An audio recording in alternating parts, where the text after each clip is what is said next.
उत्तर प्रदेश में आज पूर्व मंत्री गायत्री प्रजापति के घर ईडी पहुंची। ईडी का छापा पड़ा तो सवाल उठने लगे कि राज्यसभा चुनाव में जो उनकी पत्नी नहीं पहुंची थी समाजवादी पार्टी के लिए वोट देने, क्या उनका खेल फेल हो गया है। इस पर विस्तार से बात करेंगे। साथ ही आपको बताएंगे कि समाजवादी पार्टी के अध्यक्ष अखिलेश यादव तमाम जिलों से अपने नेताओं को बुला रहे थे। उसी में जौनपुर के नेता पहुंचे और उन्होंने एक डिमांड कर डाली कि धर्मेंद्र यादव को जौनपुर से लड़वा दीजिए, हम उनको जितवा लेंगे। तो क्या ये बातचीत हुई, इसके बारे में आपको विस्तार से बताएंगे। साथ ही बहुजन समाज पार्टी ने 2 प्रत्याशी घोषित किए हैं। आधिकारिक तौर पर नहीं और सोशल मीडिया पर उनका नाम चल रहा है। उन्नाव से और फैजाबाद अयोध्या से कहा जा रहा है 2 ब्राह्मण प्रत्याशी उतारे जाएंगे। और सवाल ये भी खड़े हो रहे हैं कि उनको लोग जानते हैं बसपा के प्रत्याशी को, क्या बसपा के लोग जानते हैं कि नहीं, इस तरह के सवाल भी उठ रहे हैं। तो सभी खबरों पर विस्तार से बात करने के लिए हमारे साथ जुड़ेंगे हमारे वरिष्ठ साथी पंकज जी। पंकज जी, बहुत स्वागत है आपका। और आज सुना है आप बिहार की धरा से बात करेंगे हमसे, उत्तर प्रदेश के बारे में। जी हाँ, मैं आपसे बिल्कुल बिहार विधानसभा से जुड़ा हूँ। थोड़ी देर पहले नीतीश कुमार यहाँ आए हैं। हम लोग यही जानना चाह रहे थे कि बिहार में जो एनडीए में सीटों का बंटवारा हो रहा है उसका पेच सुलझा या नहीं सुलझा। तो इस बीच में हम यहाँ जुड़ रहे हैं यूपी की बातों को लेकर। बिल्कुल, बिहार में पेच सुलझा कि नहीं वो पंकज जी पता कर रहे हैं, वो बिहार के चैनल में बताएंगे। मगर इस समय उत्तर प्रदेश में ईडी पहुंची हुई है पूर्व मंत्री गायत्री प्रजापति घर पे, वहां पेच फंस गया है। क्या चल रहा है पंकज जी? ये बड़ा सन्नाटे में बहुत बड़ा काम हो गया। मतलब किसी ने इसके बारे में सोचा नहीं होगा, कम से कम महाराजी प्रजापति ने तो सपने में भी नहीं सोचा होगा। मामला कोई नया नहीं है, मामला तो बहुत पुराना है। जब अखिलेश यादव की सरकार में, आप सब जानते हैं कि माइनिंग मिनिस्टर थे गायत्री प्रजापति और उनके खिलाफ बहुत सारी जांचें चल रही है और ईडी की जांच भी चल रही है। वो लगातार जेल में है। हमने तो यही सुना था और हमें यही बताया गया था कि राज्यसभा के चुनाव में जो उनकी पत्नी महाराजी प्रजापति हैं, जो विधायक हैं, उन्होंने जो अप्रत्यक्ष रूप से बीजेपी के 8वें उम्मीदवार संजय सेठ की मदद की। अब ताली तो दोनों हाथ से बजती है भाई। अगर आपने दिया है तो आपको कुछ मिलेगा भी, ऐसे तो कोई काम करता नहीं है। राजनीति का उसूल यही है। तो उनके मामले में ये हुआ था कि वो वोट डालने नहीं आई थी। तो वोट नहीं डालना भी एक तरीके से कहीं ना कहीं बीजेपी की मदद करना ही था। उन्होंने ऐसा किया। तो हम लोग तो ये मान के चल रहे थे कि गायत्री प्रजापति जनाब जो है वो जेल से निकलकर जेल के अस्पताल पहुंच जाएंगे। ऐसा कई बार होता है, बड़े नेताओं के साथ भी होता है कि राहत के तौर पर ये एक एडजस्टमेंट होता है कि जेल की चारदीवारी से निकल के अस्पताल में थोड़ी सुविधा बढ़ जाती है, माहौल भी अलग मिलता है, खुली हवा में सांस भी ले लेते हैं, थोड़ा सा स्वास्थ्य का ख्याल भी रखा जाता है। पर यहाँ तो स्वास्थ्य खराब हो गया। आपको बताऊं, कुछ देर पहले जी गायत्री प्रजापति की पत्नी का बीपी बहुत बढ़ गया। जब ईडी का रेड सवेरे से चल रहा था, उनका बीपी बहुत बढ़ गया। फिर डॉक्टरों की टीम बुलाई गई है। अब जाके पता चल रहा है कि उनका बीपी थोड़ा सा नॉर्मल हुआ है। तो ये किसी ने सपने में भी नहीं सोचा था। खबरें ये भी थी कि बेहोश भी हो गई थी। जी हाँ, बिल्कुल। और अमेठी में उस जगह से जहां ये कहा जाता है कि पिछले चुनाव में भी अप्रत्यक्ष रूप से कहीं ना कहीं स्मृति ईरानी की मदद की गई थी। लेकिन अब जो चीजें आ रही हैं तो ये किसी ने नहीं सोचा था। फिर मुझे लगता है कि इसमें पेंच दर पेंच होगा और कहीं कुछ दूसरे इशारे भी होंगे। हो सकता है जिस तरीके से ईडी की टीम अहले सुबह उनके घर पर पहुंच गई और जांच शुरू हो गई है, तो लगता है कि राजनीति में वो होता है ना कि बात निकलेगी तो फिर दूर तलक जाएगी और जो दिखता है वो होता नहीं है। बहरहाल उन्होंने बीजेपी का समर्थन तो किया था, लेकिन आखिरी ईडी की टीम पहुंची कैसे? विपक्ष तो ये कहता है कि ईडी भी अपने आप में ना बीजेपी की एक, क्या कहते हैं उसको, हथियार है ये। हालांकि कांग्रेस के जमाने में कांग्रेस पर भी आरोप लगते थे, तब ईडी के बदले सीबीआई होती थी। तो कहानी कुछ ऐसी है कि ये बात लोग अभी कयासी लगा रहे हैं, और हम भी और आप भी, कि आखिर हुआ ये तो क्यों हुआ है, क्या बीच में कुछ बात गड़बड़ हुई? लेकिन गड़बड़ होने के पास तो गायत्री प्रजापति की पत्नी के पास कोई विकल्प ही नहीं है। समाजवादी पार्टी वापस लौटकर जाना नहीं है। बिल्कुल, ना घर के रहे ना घाट के टाइप मामला आज होता दिख रहा है। बिल्कुल हाँ, इसको ऐसे भी कहिए कि अभी ये तो नहीं कहा जा सकता है कि न माया मिली न राम। पता नहीं आगे शायद उनके लिए कुछ रखा गया हो। अभी तो लोकसभा चुनाव है ही, देखिए क्या होता है। बिल्कुल, अगली खबर चलते हैं। अखिलेश यादव के बारे में बात करते हैं। वो लगातार एक्टिव हैं। बताया जा रहा है कि तमाम जिलों के कार्यकर्ताओं को बुला रहे हैं, उनसे बातचीत कर रहे हैं, उनका फीडबैक ले रहे हैं सीटों को लेकर। तो जौनपुर के कार्यकर्ता आए थे बताया गया, और उन्होंने डिमांड कर डाली कि धर्मेंद्र यादव को चुनाव लड़वा दीजिए, हम जितवा लेंगे। क्या है मामला पूरा? देखिए, बात बताऊं, उससे पहले ना जब डिजिटल कॉपी लिखते तो तुरंत नहीं बताते, थोड़ा सा ना तवा गरम किया। हाँ जी। तो जो हम लोग चर्चा कर रहे थे ना कि अपने चचा शिवपाल यादव मुंह फुलाए हुए हैं, नाराज हैं और बाहर नहीं निकल रहे हैं, तो चचा शिवपाल यादव आज सदल बल पहुंच गए हैं पूरे अपने लाव लश्कर के साथ, बदायूं, जहां से उन्हें टिकट मिला समाजवादी पार्टी का। पहुंच गए हैं वो आखिरकार। ये बात छिपाई नहीं गई है उनकी तरफ से कि उनकी चुनाव लड़ने की इच्छा नहीं थी। परिवार जी। के साथ बैठक हुई हो, समाजवादी पार्टी के कोर टीम के साथ बैठक हुई, हर जगह उन्होंने ये बात कही कि उनकी चुनाव लड़ने की, लोकसभा चुनाव लड़ने की इच्छा नहीं है। उनके लिए लखनऊ की राजनीति अच्छी है, दिल्ली उन्हें दूर की कौड़ी लगती है। लेकिन चचा आज उधर पहुंच गए, और जब चचा उधर पहुंचे हैं तो जो उनसे पहले बदायूं से समाजवादी पार्टी के उम्मीदवार थे और जो वहां से 2 बार लोकसभा के सांसद रहे भी, धर्मेंद्र यादव, उनकी जो लॉटरी है वो दूसरी तरफ घूम गई है। और उस जगह का नाम है जौनपुर लोकसभा क्षेत्र। जो जौनपुर इन दिनों खबरों में है, धनंजय सिंह को लेकर किस तरीके से 7 साल की सजा हो गई, जेल में है, उनके सारे अरमानों पे पानी फिर गया है, पता नहीं क्या होगा। हालांकि इलाहाबाद हाईकोर्ट में अर्जी लगा रखी है सजा पर रोक लगाने की, खैर बात वो अलग। जैसा हम और आप कह रहे थे कि 15 तारीख तक का कार्यक्रम है अखिलेश यादव का, कि रोज यूपी के कम से कम 8-10 जिलों से समाजवादी पार्टी के जो पदाधिकारी उनको बुलाते हैं, उनसे बात करते हैं, बूथ प्रबंधन से लेकर तमाम चीजें। कांग्रेस के साथ मिलकर चुनाव लड़ना है और आप सबको मिलकर लड़ना है, उम्मीदवार कांग्रेस का हो या समाजवादी पार्टी को, आपको जिताना है। जब जौनपुर जिले की टीम पहुंची वहां समाजवादी पार्टी की, तो वहां ये डिमांड हो गई कि भैया ऐसा है कि कोई एक बड़ा भारी भरकम चाहिए उम्मीदवार। अब भारी भरकम में खाली भी तो हो, तो धर्मेंद्र यादव तो भी प्रभारी हैं, आजमगढ़ के भी और कन्नौज के भी। तुआ के धर्मेंद्र यादव, हाँ 2 लोकसभा के हैं। तुआ के धर्मेंद्र यादव जी को जौनपुर भेज दिया जाए। 3 लाख के करीब यादव वोटर हैं और 2.25 लाख के करीब मुस्लिम वोटर हैं। ये 2 लोग मिल जाएंगे और फिर कुछ और वोटर भी अति पिछड़ी जाति के दूसरे बिरादरी के आ जाएंगे, तो हमारा काम बन जाएगा। और बीजेपी के जो उम्मीदवार हैं, जो मुंबई से आए हैं, रहने वाले मूलतः जौनपुर के हैं, कृपा शंकर सिंह, उनको हम लोग रोक सकते हैं। और ये जौनपुर की कई समाजवादी पार्टी के कई नेताओं ने कहा। और इसके पीछे एक तर्क ये भी दिया गया कि जौनपुर की जो समाजवादी पार्टी है पिछले कई सालों से 2 गुटों में बटी है।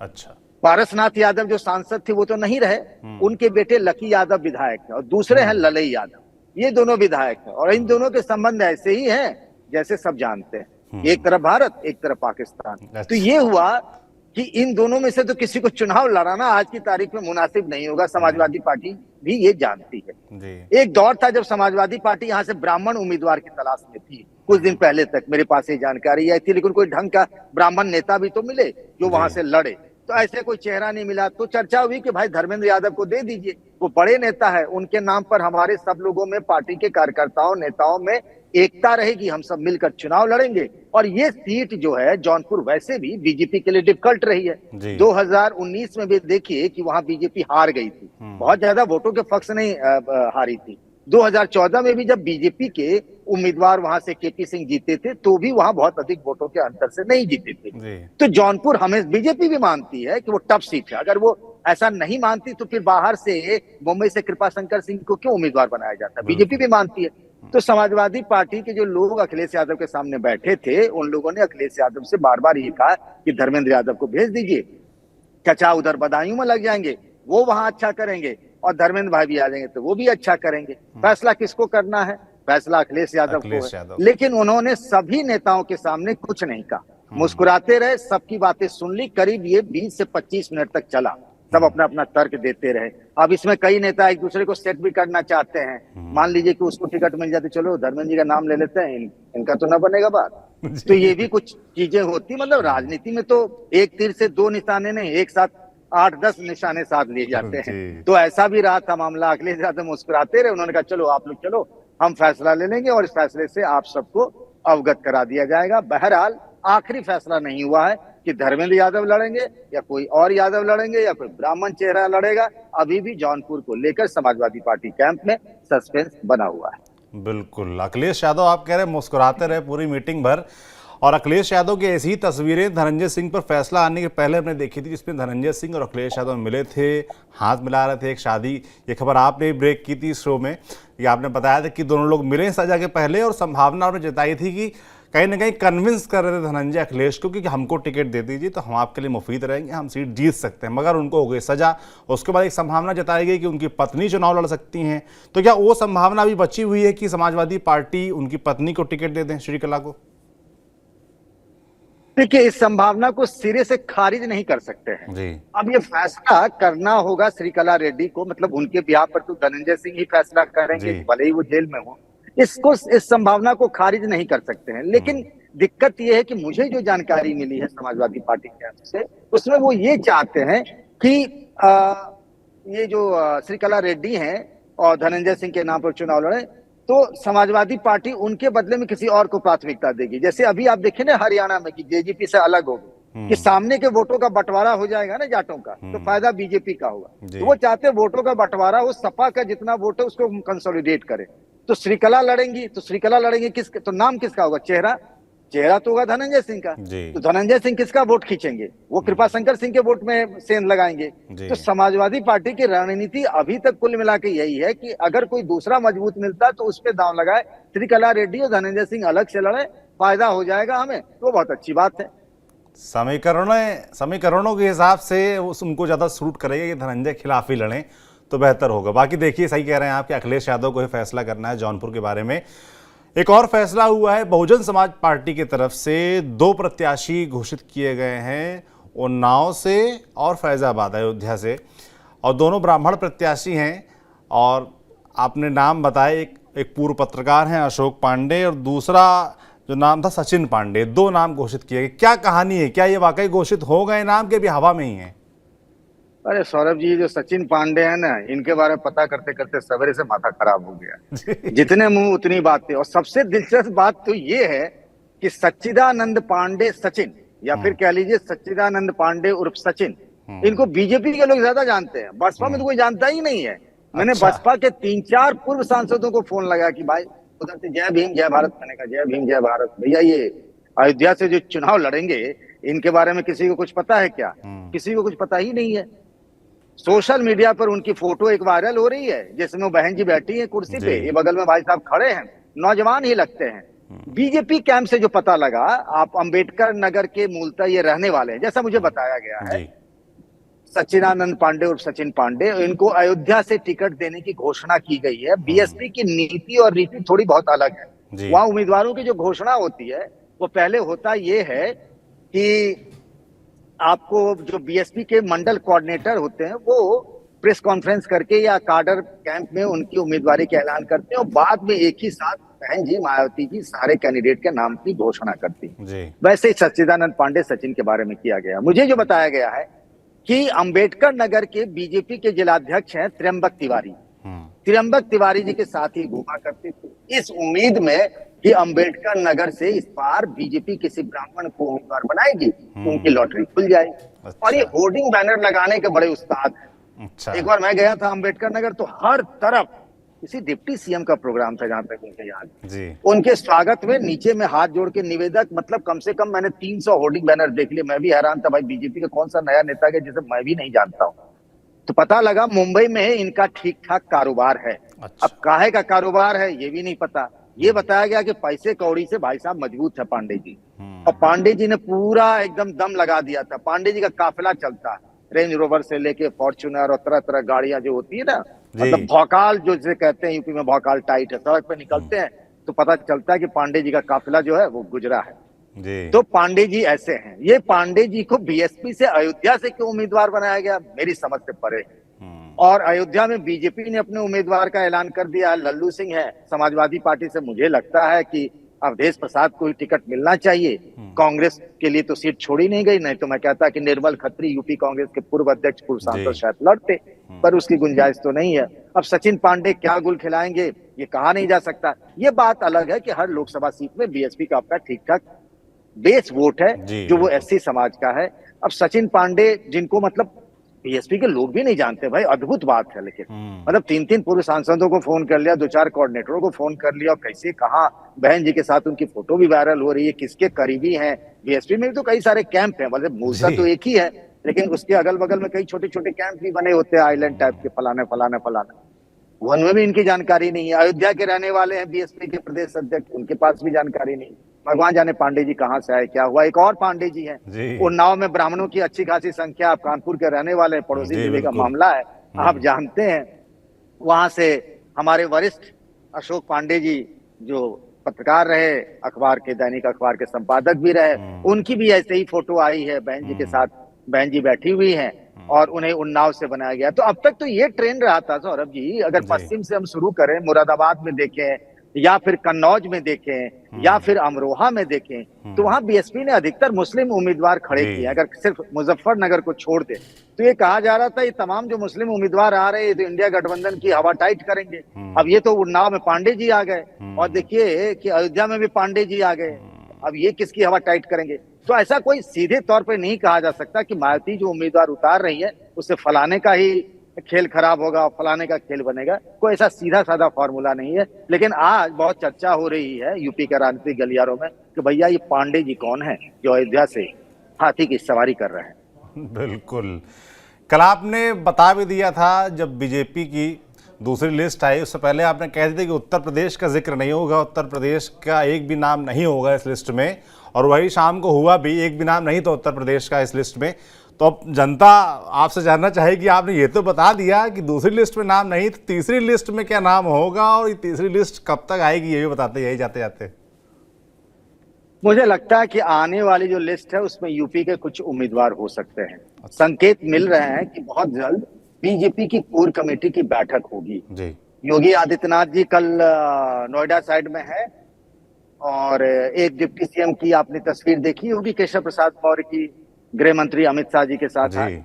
तो अनुमान लगाया जा रहा है कि कल या परसों में किसी वक्त ना, अभी चूंकि बहुत सारे काम है, अभी बिहार का ऑपरेशन चालू है, हरियाणा का ऑपरेशन हुआ ही है, चिराग पासवान को मिल गया, उनके चचा की बाहर हो गए, मतलब कहने भर के लिए वो एनडीए में, बाद बाकी उनको कुछ नहीं मिला, बाबा जी का टुल्लू मिल गया उनको।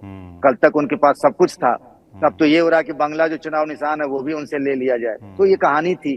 तो मुझे जो जानकारी मिल रही है कि बहुत जल्द यूपी बीजेपी कोर कमेटी की बैठक होगी, फिर मामला चुनाव समिति में जाएगा और उसके बाद जिन सीटों को लेकर होल्ड किया गया है उनके बारे में कुछ सीटों पर फैसले हो सकते हैं। ये भी हो कि 2-3 सीटें फिर होल्ड कर ली जाए और बिल्कुल आखिर में उन उम्मीदवारों की घोषणा होगी। मुझे एक नाम याद आ रहा है जिसके नाम के बारे में सब लोग जानना भी चाहते हैं कि उनका क्या होगा, यानी वरुण गांधी का क्या होगा। मुझे याद है 2019 का लोकसभा चुनाव, बीजेपी की बिल्कुल आखिरी लिस्ट में था वरुण गांधी का नाम और तब तक वरुण का बीपी बढ़ता रहा, उनके समर्थकों का भी बीपी बढ़ता रहा। इस बार भी यही हो रहा। मुझे लगता है इस बार भी शायद पीलीभीत को लेकर बिल्कुल आखिर में फैसला हो, मुझे ऐसा लगता है अभी तक जो संकेत मिल रहे हैं। बाद बाकी तो राम जाने, बीजेपी की माया अपरंपार है।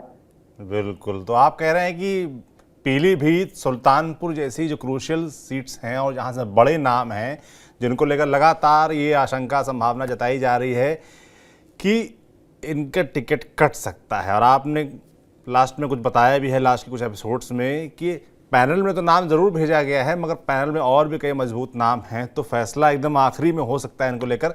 मगर तीसरी लिस्ट जल्द आएगी, मुझे लगता है चुनाव की घोषणा के बाद ही अब पंकज जी आएगी अगली लिस्ट, क्योंकि चुनाव की घोषणा होनी है एक आध दिन में। मुझे लगता है चुनाव की घोषणा के बाद भी हो सकती है। और देखिए एक चीज तो तय मान लीजिए कि जो जीतेगा टिकट उसी को मिलेगा। अगर पार्टी को लगता है कि वरुण गांधी के अलावा कोई विकल्प नहीं बचता है तो वरुण गांधी को टिकट मिल जाएगा, कोई नियम नहीं लागू होता है। देखिए ना, जगदम्बिका पाल जी को मिला, उम्र तो उनकी भी हो गई, हेमा मालिनी जी की भी उम्र हो गई, भाई 70 साल की हो गई है, वे मथुरा से फिर चुनाव लड़ रही है। तो जो जिताऊ है वही टिकाऊ है, उसी को टिकट मिलेगा। वरना कितने भी बड़े नाम क्यों नहीं हो, देख लिया ना अपने दिल्ली का हाल, तिवारी जी को छोड़ के सारे के सारे निपट गए, 6 लोग, मीनाक्षी लेखी भी निपट गए, सारे नए लोग आ गए। तो इस मामले में कहीं मुरब्बत नहीं है बीजेपी के रणनीतिकारों के साथ। जी बिल्कुल, तो कुल मिला के बात इतनी सी है कि जो जीतेगा वही सिकंदर, वही पाएगा टिकट बीजेपी का। तो तीसरी लिस्ट जब आती है उसके बारे में आपको जानकारी देंगे। समाजवादी पार्टी और बहुजन समाज पार्टी में क्या कुछ चल रहा है इसके बारे में आपको विस्तार से बताया पंकज जी। बहुत बहुत धन्यवाद आपका, कल फिर जुड़ेंगे आपके साथ। बाकी जनता को उत्तर प्रदेश से जुड़े सारे राजनीतिक अपडेट्स, अंदर की खबरें, टिकट बंटवारे को लेकर जो भी इनसाइट्स हम तक आते हैं, पंकज जी तक आते हैं, आप तक हम ऐसे ही पहुंचाते रहेंगे। आप देखते रहिए TV9 डिजिटल। शुक्रिया।